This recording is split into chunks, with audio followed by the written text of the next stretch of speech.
Hello नमस्कार दोस्तों, मेरा नाम है कपिल और स्वागत है आप सभी का फॉर आपकी सक्सेस में। फ्रेंड्स, इस वीडियो में अभी हम लोग महमूद गजनवी, मोहम्मद गौरी के साथ साथ दिल्ली सल्तनत से संबंधित टॉप 40 क्वेश्चन को देखने वाले हैं, जो आपके आने वाले हर एक एग्जाम के लिए अति महत्वपूर्ण हैं। तो इसलिए आप इन्हें याद कर लीजिएगा, ठीक है। आप इस वीडियो का फ्री पीडीएफ फाइल भी डाउनलोड कर सकते हैं, जिसका लिंक इस वीडियो के डिस्क्रिप्शन बॉक्स में दिया हुआ है, या तो फिर आप मेरा टेलीग्राम ग्रुप ज्वाइन करके वहां से भी फ्री में आसानी से इसका पीडीएफ फाइल डाउनलोड कर सकते हैं। टेलीग्राम ग्रुप ज्वाइन करने का लिंक भी इसी वीडियो के डिस्क्रिप्शन बॉक्स में दिया हुआ है। ओके, तो चलिए अब क्वेश्चन की ओर बढ़ते हैं। और पहला क्वेश्चन है, पहला मुस्लिम आक्रमणकारी 712 ईस्वी में भारत आया था, उसका क्या नाम था? तो इसका राइट आंसर है ऑप्शन सी, मोहम्मद बिन कासिम। मोहम्मद बिन कासिम जो था वह भारत पर आक्रमण करने वाला पहला मुस्लिम आक्रमणकारी था। वह किस देश का निवासी था? तो वह अरब देश का निवासी था। उसने उस टाइम जब भारत के सिंध प्रदेश पर आक्रमण किया था, तो वहां का शासक कौन था? दाहिर था, ठीक है, जिसे मोहम्मद बिन कासिम ने हराया था। अगला प्रश्न है, महमूद गजनवी ने भारत पर कितनी बार आक्रमण किया? तो महमूद गजनवी ने भारत पर कुल 17 बार आक्रमण किया था। उसका जो था सबसे पहला आक्रमण कब था? तो वह किया था 1001 ईस्वी में हुआ था, ठीक है। और उसका सबसे अंतिम आक्रमण 1027 ईस्वी में सिंध के जाटों पर हुआ था। अगला प्रश्न है, महमूद गजनवी के सभी आक्रमणों में सर्वाधिक महत्वपूर्ण आक्रमण कौन सा था? तो वह था सोमनाथ मंदिर पर आक्रमण, ठीक है, सोमनाथ मंदिर पर आक्रमण, जो कि कब हुआ था? 1025 ईस्वी में किया था। यह महमूद गजनवी का 16वां आक्रमण था। कौन सा? 16वां आक्रमण था, जो कि सभी आक्रमणों में सर्वाधिक महत्वपूर्ण आक्रमण था। उसने सोमनाथ मंदिर पर आक्रमण कर वहां के प्रसिद्ध मंदिर को तोड़ दिया तथा अपार धन, बहुत सारा धन प्राप्त किया, और उसके बाद उस मंदिर को लूटपाट करके वह वापस अरब चला गया था। नेक्स्ट क्वेश्चन है, अलबरूनी किसके शासनकाल में इतिहासकार था? तो इसका राइट आंसर है ऑप्शन ए, महमूद गजनवी के शासनकाल में। अलबरूनी महमूद गजनवी का दरबारी कवि एवं इतिहासकार था। जब महमूद गजनवी ने सोमनाथ मंदिर पर आक्रमण किया था, उसी टाइम यह भारत आया था उसके साथ, महमूद गजनवी के साथ, ठीक है। कौन? अलबरूनी आया था भारत। और अलबरूनी को देखिए संस्कृत का अच्छा ज्ञान था। एक क्वेश्चन यह भी पूछा जाता है कि पुराणों का अध्ययन करने वाला प्रथम मुसलमान कौन था? तो वह अलबरूनी ही था, ठीक है। अलबरूनी की एक प्रसिद्ध पुस्तक है तहकीक ए हिंद, जिसे किताब उल हिंद भी कहते हैं।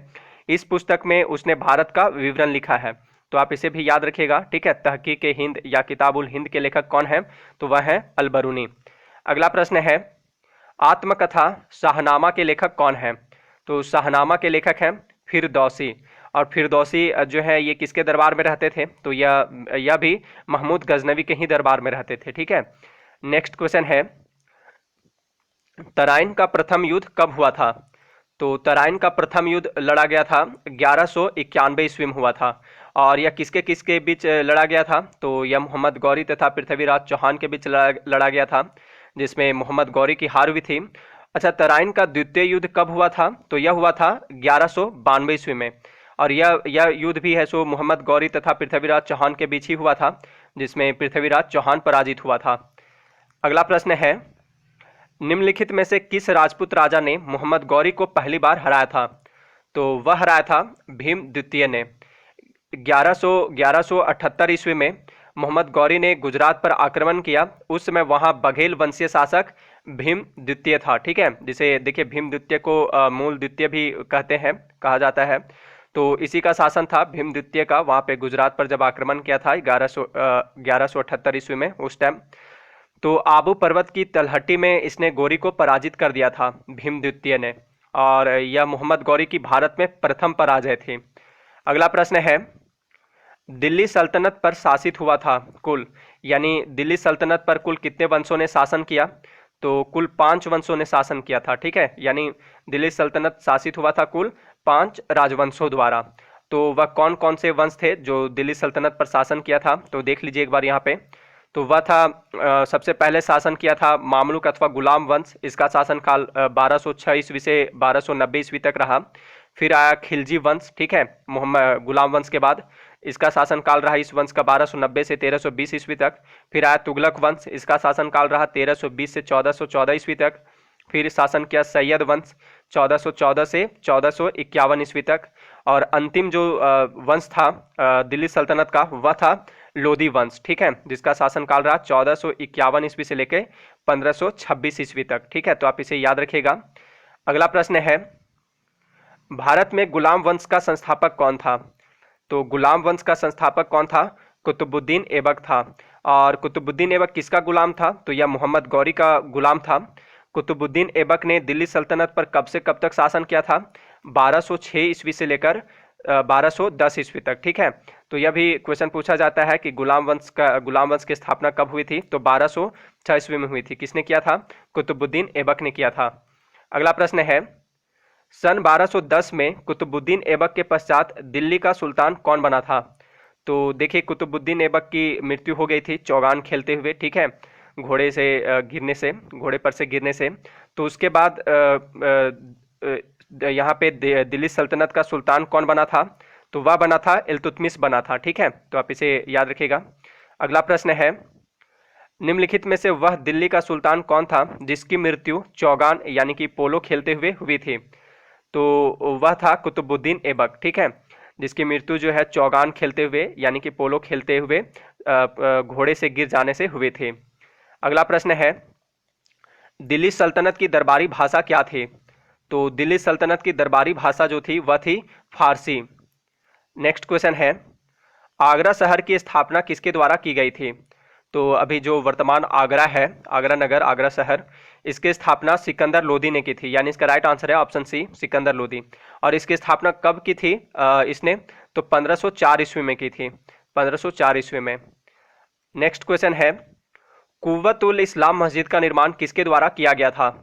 तो कुव्वत उल इस्लाम मस्जिद का निर्माण कुतुबुद्दीन ऐबक के द्वारा करवाया गया था, ठीक है। कहाँ पे यह है कुव्वत उल इस्लाम मस्जिद कहाँ पे है?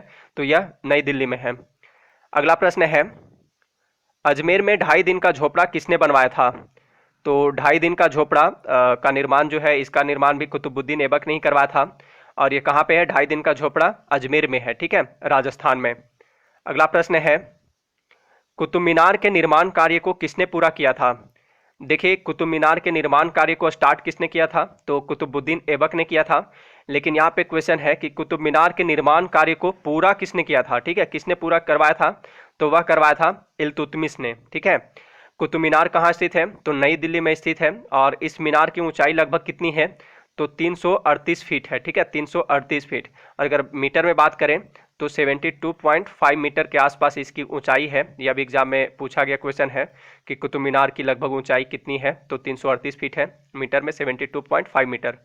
अगला प्रश्न है, रजिया सुल्तान किसकी बेटी थी? तो रजिया सुल्तान जो थी वह इल्तुतमिश की बेटी थी। इसने दिल्ली सल्तनत पर 1236 से लेकर 1240 ईस्वी तक शासन किया था। अच्छा, भारत की पहली महिला शासिका कौन थी? तो वह रजिया सुल्तान ही थी, ठीक है, तो आप इसे भी ध्यान में रखिएगा। अगला प्रश्न है, किसके शासनकाल में सबसे अधिक मंगोल आक्रमण हुए? तो सबसे अधिक मंगोल आक्रमण जो हुए थे वह हुए थे अलाउद्दीन खिलजी के शासनकाल में, ठीक है। अगला प्रश्न है, दिल्ली के सुल्तान का पद संभालने से पहले बलबन किस सुल्तान का प्रधानमंत्री था? तो दिल्ली के सुल्तान का पद संभालने से पहले बलबन जो था वह नसरुद्दीन महमूद का प्रधानमंत्री था। अगला प्रश्न है, नियमित मुद्रा जारी करने वाला और दिल्ली को अपने साम्राज्य की राजधानी घोषित करने वाला दिल्ली का प्रथम सुल्तान कौन था? तो वह था इल्तुतमिश, जिसने नियमित रूप से मुद्रा जारी करवाया था। इल्तुतमिश पहला तुर्क सुल्तान था जिसने शुद्ध अरबी सिक्के चलवाए। उसने सल्तनत काल के 2 महत्वपूर्ण सिक्के चलवाए थे। एक था चांदी का टंका और दूसरा था तांबे का जित्तल। और इल्तुतमिश जो था वह दिल्ली का पहला सुल्तान था जिसने अपनी राजधानी लाहौर से दिल्ली स्थानांतरित किया था। अगला प्रश्न है, बाजार नियंत्रण प्रणाली किसने प्रारंभ की? तो बाजार नियंत्रण प्रणाली अलाउद्दीन खिलजी ने प्रारंभ की थी, यानी इसका राइट आंसर है ऑप्शन डी। अगला प्रश्न है, दिल्ली सल्तनत के किस सुल्तान ने सर्वप्रथम अस्थाई सेना का निर्माण किया? तो वह था अलाउद्दीन खिलजी, ठीक है, अलाउद्दीन खिलजी, जिसने सल्तनत काल में सर्वप्रथम अस्थाई सेना यानी कि संगठित सेना का निर्माण किया था। सैनिकों को नकद वेतन देने की प्रथा की शुरुआत भी इसी ने की थी, अलाउद्दीन खिलजी ने ही। अगला प्रश्न है, चंगेज खान का वास्तविक नाम क्या था? तो चंगेज खान का वास्तविक नाम तैमुजीन था, ठीक है। यह कहाँ का निवासी था? चंगेज खान, तो यह मंगोलिया का था। जब यह भारत पर आक्रमण किया था उस टाइम यहाँ पे दिल्ली सल्तनत का शासक कौन था? तो इल्तुतमिश था। तो यह भी एग्जाम में क्वेश्चन पूछा गया है कि चंगेज खान जब भारत पर आक्रमण किया था उस टाइम दिल्ली सल्तनत का शासक कौन था? इल्तुतमिश था। अगला प्रश्न है, दिल्ली पर राज करने वाली प्रथम महिला शासिका कौन थी? तो दिल्ली पर शासन करने वाली पहली महिला शासिका रजिया सुल्तान थी। ठीक है, और रजिया सुल्तान ही एकमात्र मुस्लिम शासिका थी जो दिल्ली की गद्दी पर बैठी थी। यह किसकी बेटी थी? इल्तुतमिश की बेटी थी। अगला प्रश्न है, प्रसिद्ध पारसी पर्व नवरोज को भारत में निम्न में से किसने प्रारंभ किया था? तो देखिए यह नवरोज जो है जो कि पारसी पर्व है, तो इसका प्रारंभ किया था बलबन ने। ठीक है, बलबन ने नवरोज को भारत में प्रारंभ किया था।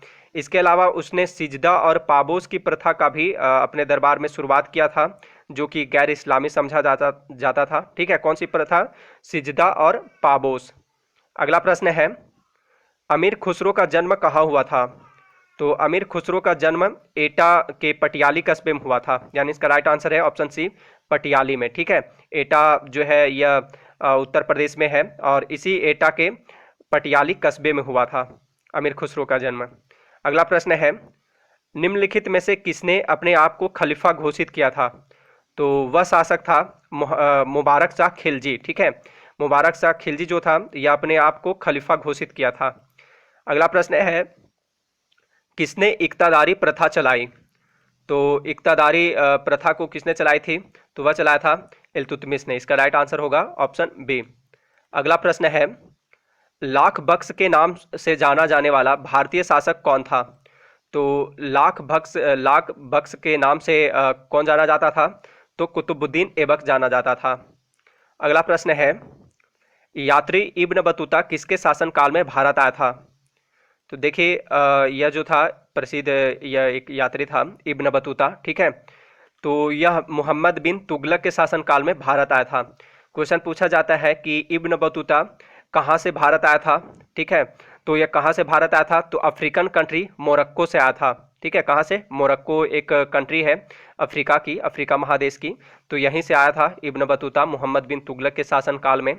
और इन्होंने अपनी यात्रा वृत्तांत को रेहला नामक पुस्तक में संग्रहित किया था। ठीक है, तो इनकी पुस्तक का नाम क्या है? रेहला। एग्जाम में पूछा जाता है कि रेहला पुस्तक के लेखक कौन है? तो कौन है? इब्न बतूता है। अगला प्रश्न है, तैमूर लंग ने किसके शासनकाल में भारत पर आक्रमण किया? तो तैमूर लंग ने 1398 ईस्वी में नसीरुद्दीन महमूद तुगलक के शासनकाल में दिल्ली पर आक्रमण किया था। कब? 1398 ईस्वी में। अगला प्रश्न है, दिल्ली के किस सुल्तान ने ब्राह्मणों पर भी जजिया लगाया था? तो इसका राइट आंसर है ऑप्शन ए, फिरोज शाह तुगलक ने। देखिए यह जो जजिया है एक प्रकार का कर था, टैक्स था जो गैर हिंदुओं पर लगाया जाता था। फिरोज शाह तुगलक ने इस कर को ब्राह्मणों पर भी लगाया था। अगला प्रश्न है, किस मुस्लिम शासक के सिक्कों पर देवी लक्ष्मी की आकृति बनी है? तो इसका राइट आंसर है ऑप्शन ए, मोहम्मद गौरी। मोहम्मद गौरी के सिक्कों पर देवी लक्ष्मी की आकृति बनी हुई है। अगला प्रश्न है, स्वयं को दूसरा सिकंदर यानी कि सिकंदर ए सानी कहने वाला सुल्तान कौन था? तो वह था अलाउद्दीन खिलजी। ठीक है, यह खुद को दूसरा सिकंदर कहता था, सिकंदर ए सानी कहा करता था ये खुद को अलाउद्दीन खिलजी। अगला प्रश्न है, दक्षिण विजय करने का मिशन अलाउद्दीन खिलजी ने किसे सौंपा? तो दक्षिण विजय करने का मिशन अलाउद्दीन खिलजी ने मलिक कफूर को सौंपा था। और मलिक कफूर एक हिजड़ा था जिसे हजार दिनारी भी कहा जाता है। और इसे हजार दिनारी क्यों बोला जाता है? क्योंकि इसे जो है अलाउद्दीन खिलजी ने गुजरात से 1000 दिनार में खरीदा था, इसलिए मलिक कफूर को हजार दिनारी भी कहा जाता है। अगला प्रश्न है, निम्नलिखित में से किसे भारत का तोता कहा जाता है? तो भारत का तोता बोला जाता है अमीर खुसरो को। ठीक है, भारत का तोता अथवा तूतीय हिंद। ठीक है, तूतीय हिंद किसे बोला जाता है? अमीर खुसरो को बोला जाता है। अगला प्रश्न है, मनियरों का राजकुमार किसे कहा जाता है? तो मनियरों का राजकुमार मोहम्मद बिन तुगलक को कहा जाता है। अगला प्रश्न है, भारत में चमड़े की प्रतीक मुद्रा किसने प्रारंभ की? तो भारत में चमड़े की प्रतीक मुद्रा यानी कि सांकेतिक मुद्रा किसने प्रारंभ की थी? मोहम्मद बिन तुगलक ने प्रारंभ की थी। अगला प्रश्न है, कुतुब मीनार को जैसे हम आज उसे देखते हैं, अंततः उसका पुनर्निर्माण किया गया था। यहाँ पे देखिए पुनर्निर्माण का बात किया जा रहा है, ठीक है। तो इसका पुनर्निर्माण किया था फिरोज शाह तुगलक ने, ठीक है। फिरोज शाह तुगलक के द्वारा उसका पुनर्निर्माण कराया गया था कुतुब मीनार का। तूफान के कारण कुतुब मीनार के कुछ भाग क्षतिग्रस्त हो गए थे, तो उसका पुनर्निर्माण करवाया था फिरोज शाह तुगलक ने। लेकिन कुतुब मीनार का निर्माण कार्य स्टार्ट किसने करवाया था? तो वह करवाया था कुतुबुद्दीन ऐबक ने, ठीक है। और उसे उसका निर्माण कार्य पूरा किसने करवाया था? तो वह करवाया था इल्तुतमिश ने। लेकिन यहाँ पे क्वेश्चन है कि पुनर्निर्माण यानी कि उसका टूट जाने के कारण, क्षतिग्रस्त हो जाने के कारण उसका पुनर्निर्माण, फिर से उसकी मरम्मत किसने करवाया था? तो फिरोज शाह तुगलक ने करवाया था। अगला प्रश्न है, निम्नलिखित में से किसने अपनी राजधानी दिल्ली से देवगिरी अर्थात दौलताबाद स्थानांतरित की? देखिए देवगिरी का ही नाम है दौलताबाद, ठीक है। तो अपनी राजधानी दिल्ली से देवगिरी या दौलताबाद स्थानांतरित किसने की थी? तो वह किया था मोहम्मद बिन तुगलक ने, ठीक है। और दौलताबाद अभी वर्तमान में कहाँ पे स्थित है? तो यह स्थित है महाराष्ट्र के औरंगाबाद जिले में। अगला प्रश्न है, दीवान ए खैरात नामक एक अलग विभाग की स्थापना किसने की? तो दीवान ए खैरात विभाग की स्थापना फिरोज शाह तुगलक ने की थी। और यह जो है दीवान ए खैरात एक दान विभाग था। इस विभाग द्वारा अनाथों, विधवाओं और गरीबों के भरण पोषण एवं उनकी देखभाल का कार्य किया जाता था। अगला प्रश्न है, दिल्ली का सुल्तान जो भारत में नहरों के सबसे बड़े नेटवर्क के निर्माण के लिए प्रसिद्ध है था, तो उसका नाम क्या था? तो वह था फिरोज शाह तुगलक, ठीक है। इसने कृषि को प्रोत्साहन देने के उद्देश्य से सिंचाई के लिए अनेक नहरों का निर्माण कराया था। इसलिए फिरोज शाह तुगलक भारत में नहरों के सबसे बड़े नेटवर्क के निर्माण के लिए प्रसिद्ध है। अगला प्रश्न है, लोदी वंश का अंतिम शासक कौन था? तो लोदी वंश का अंतिम शासक इब्राहिम लोदी था, ठीक है। यानी इसका राइट आंसर है ऑप्शन ए, इब्राहिम लोदी। अच्छा, लोदी वंश का संस्थापक कौन था? तो वह था बहलोल लोदी। और लोदी वंश का अंतिम शासक कौन था? इब्राहिम लोदी था। अगला प्रश्न है, निम्न में से कौन गुलरुखी के नाम से कविताएं लिखा करता था? तो गुलरुखी के नाम से कविताएं कौन लिखा करता था? तो वह लिखा करता था सिकंदर लोदी, ठीक है। तो अंत में आपके लिए क्वेश्चन है, प्रसिद्ध सोमनाथ मंदिर किस राज्य में स्थित है? तो इसका सही जवाब आप मुझे कमेंट बॉक्स में दीजिएगा। तो इस वीडियो में इतना ही। अगर आप इस वीडियो का क्विज खेलना चाहते हैं तो गूगल पर जाइए, वहाँ पे सर्च कीजिए www.forapkisuccess.in। वहाँ पे सर्च करने पर देखिए इस टाइप का एक लिंक मिलेगा, उसे ओपन कीजिए और वहाँ से इस वीडियो का क्विज प्ले कीजिए, ठीक है। अगर ये वीडियो आपको अच्छा लगा हो तो इसे लाइक तथा शेयर जरूर कर दीजिएगा। मिलते हैं नेक्स्ट वीडियो में। Thanks for watching.